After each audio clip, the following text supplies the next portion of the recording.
അനുദിന വിശുദ്ധർ ജൂലൈ 5 വിശുദ്ധ ആന്റണി മേരി സക്രിയ. 1502 ഇറ്റലിയിലെ ക്രെമോണയിൽ ജനിച്ച അദ്ദേഹം ഒരു കുലീന കുടുംബത്തിൽ നിന്നാണ് വന്നത്. വിധവയായ അമ്മയിൽ നിന്ന് ശക്തമായ വിദ്യാഭ്യാസവും ആഴമായ വിശ്വാസവും നേടി. അദ്ദേഹം ബെർണമൈറ്റ്സ് എന്ന മതവിഭാഗം സ്ഥാപിച്ചു. പ്രത്യേകിച്ച് സാധാരണക്കാരുടെ ഇടയിൽ നവീകരിക്കപ്പെട്ട ഒരു മതജീവിതത്തിനായി സമർപ്പിച്ചു. ക്രിസ്തുവിന്റെ പീഡാനുഭവത്തോടും ദിവ്യകാരുണ്യത്തോടുമുള്ള ഭക്തിയുടെ ശക്തമായ പ്രചാരകനായിരുന്നു അദ്ദേഹം. ഒരു ധ്യാനം പ്രസംഗിച്ചുകൊണ്ടിരിക്കുമ്പോൾ രോഗിയായ ഫാദർ ആന്റണി സ്വഭവനത്തിലേക്ക് ആനയിക്കപ്പെട്ടു. അവിടെ അമ്മയുടെ ശുശ്രൂഷകൾ സ്വീകരിച്ചു.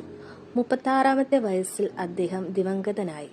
മാർച്ച് 27 വർഷങ്ങൾക്ക് ശേഷവും അദ്ദേഹത്തിന്റെ ശരീരം അഴിഞ്ഞിരുന്നില്ല. 13-ാം ലിയോ മാർപ്പാപ്പ 1897 മെയ് 27 അദ്ദേഹത്തെ വിശുദ്ധൻ എന്ന് പ്രഖ്യാപിച്ചു.